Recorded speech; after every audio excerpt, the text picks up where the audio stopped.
हाँ दोस्तों नमस्कार। पिछले वीडियो में हम लोग पढ़े थे कि औसत क्या होता है, औसत के बारे में हम लोग अच्छे से समझे थे। तो आइए मैं रिमाइंड करा देता हूँ आपको। इसके बाद हम लोग क्वेश्चन सॉल्व करेंगे औसत में आज। तो मैं आपको 10 या 12 क्वेश्चन सॉल्व करके आपको दिखाऊंगा। दुनिया का सारा क्वेश्चन बनता है जो हमने बताया था, एक चीज से बनता है, समझ करके बनता है। अगर आप रट करके बनाना चाहते हैं तो सिर्फ वही क्वेश्चन बना पाएंगे जो आपने बनाया हुआ है। अगर आप समझे हुए हैं तो अनसीन क्वेश्चन आप अटेम्प्ट करेंगे और आप बनाएंगे भी, इस बात की गारंटी है। तो आइए हम लोग समझते हैं। देखिए हम लोगों ने क्या पढ़ा था कि औसत बराबर क्या, आंकड़ों का योग बटे में आंकड़ों की संख्या। मतलब आंकड़ों का योग चाहिए तो औसत में संख्या से गुणा कर देंगे। ये दो चीज आप लोग याद रखेंगे, इसी से दुनिया का सारा क्वेश्चन बनेगा। क्या बोला हमने? आंकड़ों का योग बटे में आंकड़ों की संख्या बराबर औसत होता है। और ध्यान से सुनिएगा, ध्यान से सुनिएगा, आंकड़ों का योग बटे में आंकड़ों की संख्या औसत होता है।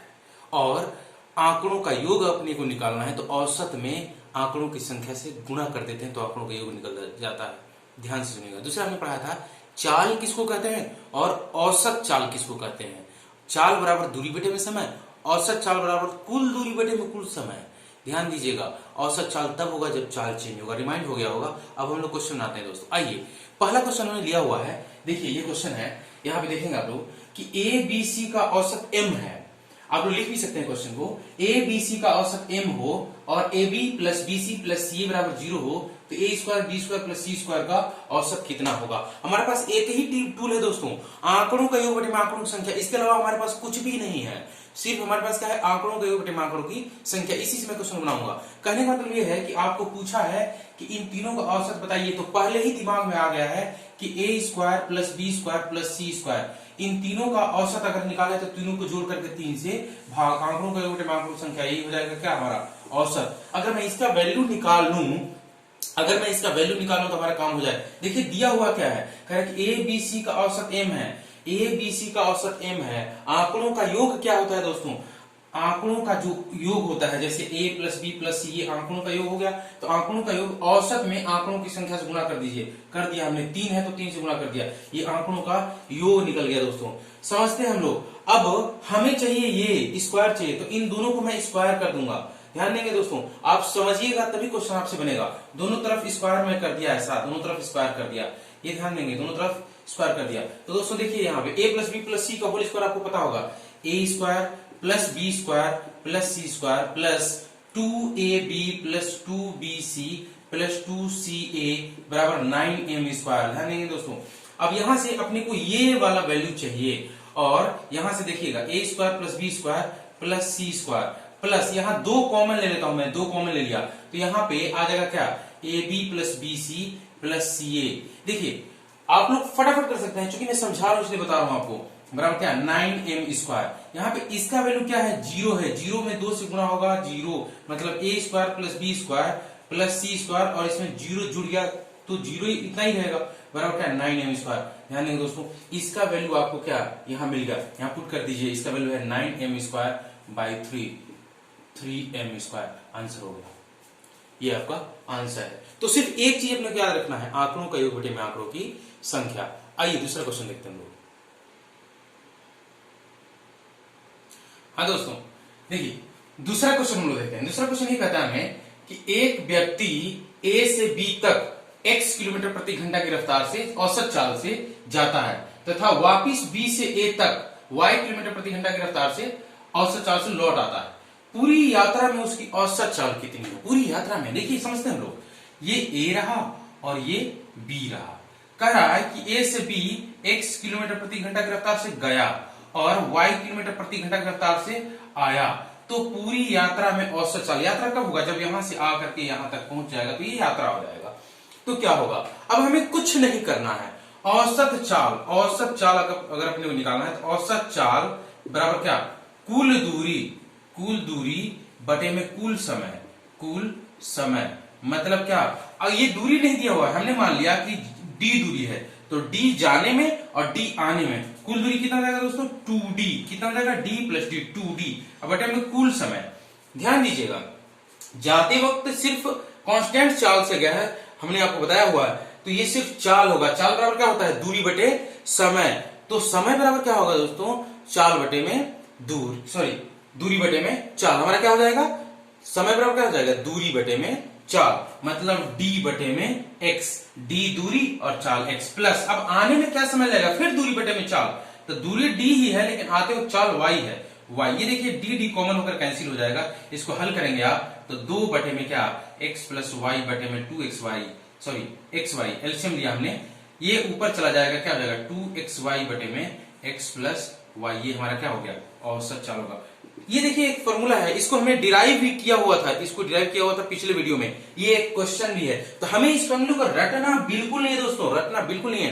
क्यों नहीं रटना है, यहाँ पे थोड़ा सा मैं डिस्कस करता हूँ। क्वेश्चन बनाने का मतलब सिर्फ ये नहीं क्वेश्चन सॉल्व करना, हमें सीखना भी है कि क्वेश्चन कैसे डील करते हैं। देखिए अगर ये आपने फॉर्मूला रट लिया, अगर ऐसा क्वेश्चन दे दे कि A से B x किलोमीटर प्रति घंटा की रफ्तार से गया और फिर B से C y किलोमीटर प्रति घंटा की रफ्तार से गया और ऐसा, इसको मिटा के मैं बता देता हूं आपको। देखिए ध्यान दीजिए दोस्तों, इस फॉर्मूले को रटना क्यों नहीं है मैं आपको दिखाता हूं।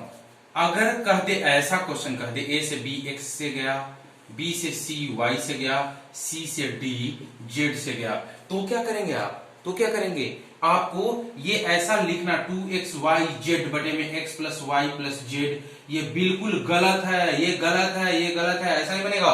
कुल दूरी बटे में कुल समय से बनाएंगे आपसे बनेगा, इस बात की गारंटी है। आइए नेक्स्ट क्वेश्चन देखते हैं हम लोग। हाँ दोस्तों, ये अगला क्वेश्चन हम लोग देखेंगे। क्वेश्चन क्या कह रहा है, 19वीं पारी में 98 रन बनाकर एक खिलाड़ी की औसत रन संख्या में 4 रनों की वृद्धि हो गई। 19वीं पारी के बाद उसकी औसत रन संख्या कितनी थी। ध्यान देंगे जरा कि क्या कह रहा है, रन रेट, औसत कैसे निकालेंगे, औसत का एक ही फॉर्मूला है, आंकड़ों का बटे में आंकड़ों की संख्या। अब ऊपर में रनों की संख्या, नीचे में ओवरों की संख्या हो सकता है, तो वैसे उस तरीके से हम लोग देखेंगे तो समझिए। और कुल रनों के योग अगर हमें ज्ञात करना हो तो हम लोग क्या करेंगे, औसत में उनकी संख्या से गुणा कर देंगे। बस एक ही कंसेप्ट लगाना है, क्वेश्चन बनेगा। देखिए आज समझते हैं हम लोग। कह रहे कि 19वीं पारी में 98 रन बनाकर, कहने का मतलब 19वीं पारी खेला है, इसका मतलब यह है कि 18वीं पारी तक वो खेला होगा, तो 18वीं पारी तक का कुछ औसत होगा, कुछ ना कुछ रन बनाया होगा औसत। तो कैसे बनाए, कह रहे कि 19वीं पारी का औसत, 19वीं पारी के बाद उसकी औसत रन संख्या कितनी थी। हमने मान लिया दोस्तों कि जब वो 19वीं पारी खेला तो उसका औसत ए हो गया, ए अपने को निकालना है। हमें पता है कि औसत में हम लोग संख्या से गुणा कर दें, 19 पारी खेला है तो 19 से अगर मैं इसमें गुणा कर दूं तो दोस्तों रनों की संख्या निकल जाएगी, रनों का कुल योग निकल जाएगा। कुल योग बटे में पारियों की संख्या बराबर औसत, तो क्या निकल जाएगा, पारियों की संख्या से औसत में मैं गुणा कर दूं तो 19वीं पारी तक का कुल योग निकल जाएगा, ये रनों का। आगे देखिए, कह रहा है कि 19वीं पारी में 98 रन बनाया, कहने का मतलब कि 19वीं पारी में वो 98 रन बनाया है। दोस्तों ध्यान दीजिएगा, 19वीं पारी में 98 रन बनाया है और 18 पारी पहले खेला हुआ। कह रहा है कि औसत में 4 रनों की वृद्धि हो जाएगी। मतलब ये है कि 19वीं पारी जब बनाया तो 4 रन बढ़ गया, मतलब 18वीं पारी तक की बात करें तो औसत ए नहीं था, ए से 4 कम था, तभी ना 4 बढ़ करके 19वीं में ए हो गया, 4 कम था, मतलब 18वीं पारी तक का औसत हम लोग बात करें तो a माइनस 4 था, और इसमें 18 से मैं गुणा कर दूं दोस्तों तो ये 18वीं पारी तक के रनों का कुल योग और ये 19वीं पारी तक के रनों का कुल योग। देखिए ध्यान दीजिए, हमने 19वीं पारी के रन में 18वीं पारी तक के रनों की संख्या कुल योग को जोड़ दिया तो ये 19वीं पारी तक का कुल रन निकल गया, और ये पहले से हमने निकाला हुआ 19वीं पारी तक का कुल रन, दोनों आपस में क्या होगा, बराबर होगा। इसको हल कर देंगे, ए निकल जाएगा। देखिए कैसे हल करते हैं लोग, 98 प्लस क्या 18a माइनस 18 चौका 72 इक्वल टू क्या है 19a। आगे हम बात करते हैं, इसको इधर ले जाकर घटा दीजिए, ये इधर घटाइए तो 6 और ये कितना हो जाएगा 2, 6 और ये हो जाएगा 2 और इधर हो जाएगा क्या 19a में से आपका 18a घट गया, क्या हो जाएगा a बच गया, a बराबर क्या 26। डायरेक्ट आंसर निकल गया दोस्तों क्या कि 19वीं पारी के बाद तो उसकी औसत रन संख्या कितनी थी। अगला क्वेश्चन देखते हैं। हाँ दोस्तों देखिए अगला क्वेश्चन हम लोग देखते हैं। एक बल्लेबाज अपनी 91वीं पूर्ण पारी में कुछ रन बनाता है जिससे उसका औसत 59.6 से बढ़कर के 60 हो जाता है। बल्लेबाज द्वारा 91वीं पारी में बनाई गई रन संख्या कितनी है। क्वेश्चन को समझते हैं हम लोग। क्वेश्चन कह रहा है कि 91वीं पारी खेला तो कुछ रन बनाया होगा तो उसका औसत मतलब 50वीं पारी तक औसत उसका इतना था 59.6, और जैसे ही 91वीं पारी खेल लिया उसके औसत में क्या औसत 60 हो गया। तो कह रहा कि 91वीं पारी में वो कितना रन बनाया। ध्यान देंगे जरा, ये 60 जो औसत है दोस्तों वो 51 पूरे 51 पारी का है, तो मैं पारियों की संख्या से गुणा कर दूं। कैसे? रनों का कुल योग बटे में पारियों की संख्या बराबर औसत होगा। तो अगर मैं औसत में उनकी संख्या से पारियों की संख्या से गुणा कर दूं तो रनों का एक कुल योग निकल जाएगा। 91वीं पारी तक के कुल रनों का योग इतना हो गया। और ये 50 पारियों का औसत है, मतलब 50 से इसमें गुणा कर दिया। दोस्तों समझिए जरा इसको, इसमें हमने क्या कर दिया, 50 से गुणा कर दिया, मतलब ये 50 पारियों तक का कुल संख्या निकल गया। अब ध्यान देंगे कि ये 50 पारी तक का कुल रन संख्या है, और ये देखिए ये 51 पारी तक का कुल रन संख्या है। अगर मैं इसको घटा दूं दोस्तों तो 51 पारी में से 50 पारी घट जाएगा, तो 51वां पारी में जितना रन बना होगा वही हमारा आंसर हो जाएगा। ये रन हो गया। ध्यान देंगे दोस्तों, 51वीं पारी में R51 मैंने लिख दिया, मतलब 51वीं पारी में देखिए 51 पारी में कुल रन संख्या जो बना ये है, 50 पारी में जो कुल रन संख्या बना वो ये है, और इसको घटा दिया 51 में से 50 को घटा दिया तो क्या बच जाएगा आपका रन संख्या। इसको आप एक को घटाव कर लेना है आपको। आइए अगला क्वेश्चन देखते हैं। आइए दोस्तों देखते हैं लोग अगला क्वेश्चन। ये कह रहा है कि एक थैले में कुल 10 गेंद है। ध्यान दीजिए, कुल 10 गेंद है थैले में, जिनमें से कुछ लाल है कुछ सफेद है। गेंदों का औसत कह रहा है कि सभी गेंदों का औसत मूल्य 28 है। पढ़ते जाते हैं और बनाते जाते हैं। देखिए कैसे कह रहा है कि सभी गेंदों का औसत मूल्य 28 है। सभी गेंदों का औसत मूल्य कैसे निकाला गया होगा? सभी गेंदों का मूल्य बटे में गेंदों की संख्या। तो सभी गेंदों का अगर मूल्य में निकालना चाहूं तो सभी गेंदों के औसत में मैं उनकी संख्या से गुणा कर दिया। सभी गेंदों का मूल्य औसत 28 है, औसत में उनकी संख्या से गुणा कर दूंगा तो सभी गेंदों का मूल्य का कुल योग निकल गया। देखिए सभी गेंद लाल और सफेद दोनों। आगे बढ़ो, यदि लाल गेंदों का औसत मूल्य 25 है, देखिए लाल गेंदों का औसत मूल्य 25 है और सफेद गेंदों का औसत मूल्य 30 है। सफेद गेंदों का औसत मूल्य 30 है, तो कह रहा है कि सफेद गेंदों की संख्या कितनी है। ध्यान देंगे दोस्तों, मैं सफेद गेंदों की संख्या x मानता हूं तो x से गुणा कर दूंगा। सफेद गेंदों का औसत 30 है और सफेद गेंदों की संख्या x है, संख्या से गुणा कर दूंगा तो सफेद गेंदों का कुल मूल्य हो जाएगा। अब ध्यान देंगे, कुल गेंद 10 है, अगर x गेंद सफेद है तो 10 में से x घटा दीजिए दोस्तों, ये कितने हो जाएंगे? लाल गेंद हो जाएंगे। 10 में से x घटा दीजिए, ये लाल गेंद हो जाएंगे। अब लाल गेंदों के औसत में लाल गेंदों की संख्या से गुणा कर दूंगा तो ये लाल गेंदों का कुल मूल्य, ये सफेद गेंदों का कुल मूल्य। मैंने जोड़ दिया इसको दोस्तों, ये कुल गेंदों का कुल मूल्य और ये भी कुल गेंदों का कुल मूल्य है, दोनों आपस में क्या होगा? बराबर होगा। x निकाल दीजिए, x क्या हमने माना हुआ है? सफेद गेंदों की संख्या। डायरेक्ट निकलेगा। कैसे? देखिए सॉल्व करते हैं, इसको गुणा करिए। 250 minus 25x plus 30x equal to क्या? 280। इसको ले जाकर उधर घटाइए, यहाँ पे क्या हो जाएगा? 5x इक्वल टू क्या? 30। x इक्वल टू क्या? 6। समझिए दोस्तों, क्या निकल गया? सफेद गेंदों की संख्या कितनी है? 6 है। बहुत आसान। आइए अगला क्वेश्चन देखते हैं। हाँ दोस्तों आइए अगला क्वेश्चन हम देखते हैं। कह रहा है एक कक्षा में 32 लड़कों की औसत आयु 14 वर्ष है तथा 26 लड़कियों की औसत आयु 12 वर्ष है। सभी विद्यार्थियों का औसत आयु क्या होगा? सभी विद्यार्थियों का औसत आयु कैसे निकलेगा? सभी विद्यार्थियों का आयु का योग बटे में सभी विद्यार्थियों की संख्या। तो कैसे निकालेंगे? देखिए 32 लड़के हैं और औसत आयु उनका 14 है। संख्या में उनकी औसत से गुणा कर दूंगा, सारे लड़कों का आयु कुल आयु निकल गया। अब ध्यान दीजिए, 26 लड़कियां हैं और उनकी औसत आयु 12 है, तो 12 से गुणा कर दीजिए। ये लड़कियों का कुल आयु, ये लड़कों का कुल आयु, ये पूरे कक्षा का कुल आयु हो गया। कहने का मतलब ये पूरे लड़का लड़की मिला करके विद्यार्थियों का कुल आयु बटे में उनकी संख्या। कितनी संख्या हो गया? 32 लड़के हैं और 12 लड़कियां हैं, ये औसत हो गया। इसको हल कर लीजिए, आसान सा कैलकुलेशन है। अगला क्वेश्चन देखते हैं। हाँ दोस्तों देखिए अगला क्वेश्चन देखते हैं हम लोग। कह रहे हैं 25 लड़कों की औसत ऊंचाई 1.4 मीटर है। ध्यान दीजिए, समझते हैं हम लोग। औसत ऊंचाई 25 लड़के हैं जिनका 1.4 मीटर है, ये औसत है। इनकी अगर संख्या से मैं गुणा कर दूं दोस्तों तो ये कुल ऊंचाई निकल जाएगा, कुल ऊंचाइयों का योग निकल जाएगा। समझिए 25 लड़कों के कुल ऊंचाइयों का योग निकल गया। आगे बढ़िए, इस ग्रुप में से 5 लड़के चले गए, मतलब बचे कितने? 20 बचे।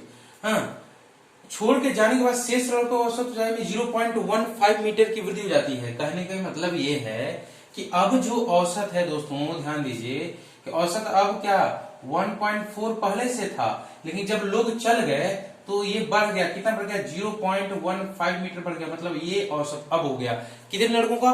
20 लड़कों का औसत, 5 चले गए हैं तो अब औसत ये हो गया, बढ़ गया। क्वेश्चन कह रहा है, मैं नहीं कर रहा हूं। तो इसमें 20 से गुणा कर देंगे आप, इनकी संख्या से गुणा कर देंगे, इस औसत में 20 से गुणा कर देंगे तो ये 20 लड़कों का कुल ऊंचाई का योग निकल गया।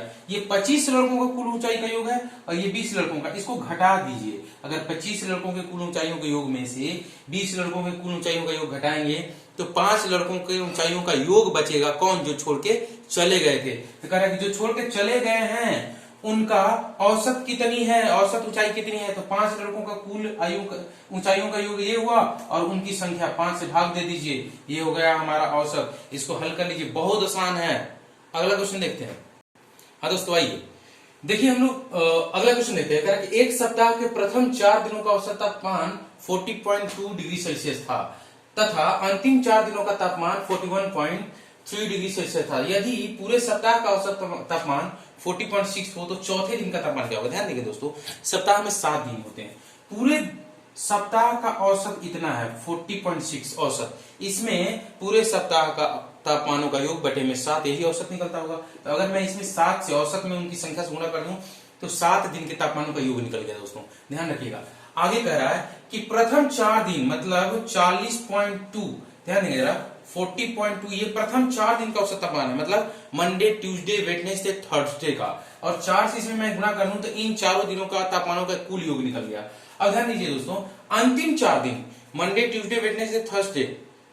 अब अंतिम 4 दिन क्या होगा, थर्सडे से शुरू होगा, थर्सडे, फ्राइडे, सैटरडे और संडे। मतलब थर्सडे अंतिम 4 दिन का 41.3 है, इसमें भी 4 से गुणा कर दिया हमने, तो ये अंतिम 4 दिनों का तापमानों का कुल योग, ये प्रथम 4 दिनों का तापमान का कुल योग, तो ये तो 8 दिन हो गया दोस्तों। इसमें रिपीट क्या होगा, थर्सडे 2 बार रिपीट हो गया दोस्तों, थर्सडे दोनों में आ गया। अगर मैं इसको जोड़ दूं तो ये 8 दिनों का कुल तापमान है दोस्तों, ये 8 दिनों का कुल तापमान है, जिसमें थर्सडे 2 बार है, थर्सडे के तापमान को 2 बार जोड़ा गया है। इसमें थर्सडे 1 बार है क्योंकि ये 7 दिनों का है। मैं इसमें से इसको घटा दूंगा, 8 दिन के तापमान में 7 दिन का तापमान घटा दूंगा तो 1 दिन का तापमान बच जाएगा। वो कौन बचेगा दोस्तों, थर्सडे बचेगा, चौथा दिन का बचेगा। मतलब थर्सडे का तापमान क्या हो गया, ये हो गया। इसको हल कर लेंगे, आंसर निकल जाएगा आपका। Thank you. हाँ दोस्तों आइए दूसरा क्वेश्चन लेते हैं। अगला देखते हैं हम लोग, कहा कि 512 पृष्ठ वाली पुस्तक में छपाई की त्रुटियों की औसत संख्या 4 प्रति पृष्ठ कह रहा है कि एक पुस्तक में 512 पृष्ठ है जिसका त्रुटि कैसे निकाला होगा, कुल त्रुटियों की संख्या बटे में पृष्ठों की संख्या, तो आया है औसत 4 प्रति पृष्ठ।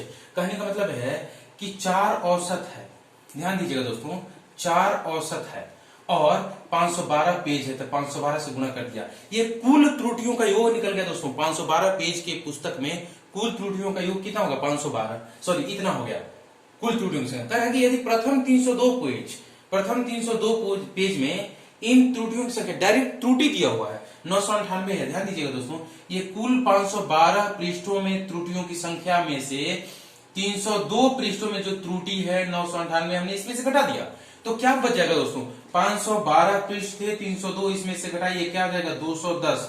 मतलब 302 पृष्ठों का जो त्रुटि था वो हमने कुल पृष्ठों की त्रुटि में से घटा दिया। अब जो त्रुटि बचा हुआ है वो त्रुटि 210 पेजों का त्रुटि है। अब 210 पेजों का कुल त्रुटि बटे में पेजों की संख्या 210, ये हमारा हो गया क्या, औसत। कह रहा है कि बचे हुए, क्या कह रहा है कि बचे हुए पृष्ठों में, शेष पृष्ठों में त्रुटियों की औसत संख्या कितनी है, इतनी होगी।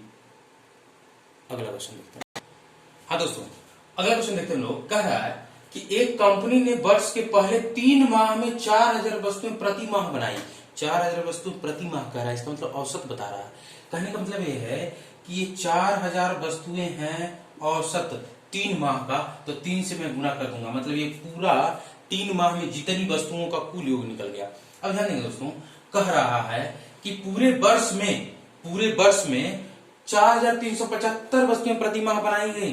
ध्यान दीजिए, 4375 वस्तुएं प्रति माह बनाई गई, ये भी औसत दिया हुआ है पूरे साल का। तो कहने का मतलब ये है कि इसमें मैं 12 से गुणा कर दूंगा दोस्तों, तो ये निकल जाएगा पूरे साल का कुल वस्तुओं की संख्या। और ये कह रहा है कि 3 माह के कुल वस्तुओं की संख्या ये है, इसमें से आप घटा दीजिए, ये हमने घटा दिया तो ये 9 माह के, 12 माह के कुल वस्तुओं में से 9 माह के कुल वस्तुओं घटा दिया, सॉरी 3 माह के कुल वस्तुओं को घटा दिया, तो 9 माह में कुल वस्तुएं जितनी बड़ी होंगी उनकी संख्या निकल गई। उनकी संख्या में अगर मैं 9 से भाग दे देता हूं दोस्तों, तो 9 माह में कितनी वस्तुएं प्रति माह, मतलब औसत निकल जाएगा। यही हमारा क्या हो जाएगा, 9 माह में माह में वस्तु वस्तु प्रति माह निकल जाएगा। ये आप हल कर लेंगे, आंसर हो जाएगा। अगला क्वेश्चन देखते हैं। हाँ दोस्तों आइए अगला क्वेश्चन देखते हैं हम लोग। कहा कि 8 लड़कों के एक समूह में से एक लड़का चला गया तथा 56 केजी भार वाला नया लड़का समूह में सम्मिलित हो गया। इससे समूह के औसत भार में 2.5 केजी की वृद्धि हुई। नए लड़के का औसत भार नए लड़के की भार कितना? देखिए 8 लड़के हैं, मान लिया 8 लड़कों का औसत शुरू में इतना रहा, ए रहा, तो 8 से मैं अगर गुना कर दूंगा तो कुल लड़कों का भार का योग निकल गया। अब कह रहा है कि इसमें से 56 केजी भार वाला नया लड़का समूह में सम्मिलित हो गया। एक लड़का चला गया, इसमें से एक लड़का चला गया और इसमें 56 केजी भार वाला आ गया। तो कह रहा है कि लड़का समूह तो इसी समूह के औसत भार में 2.5 की वृद्धि हो गई। ध्यान दीजिए जरा सा कि अब औसत कितना है, यहाँ पे 2.5 की वृद्धि हो गई है। ध्यान दीजिए दोस्तों, इसमें 2.5 की क्या हो गई है? वृद्धि हो गई है।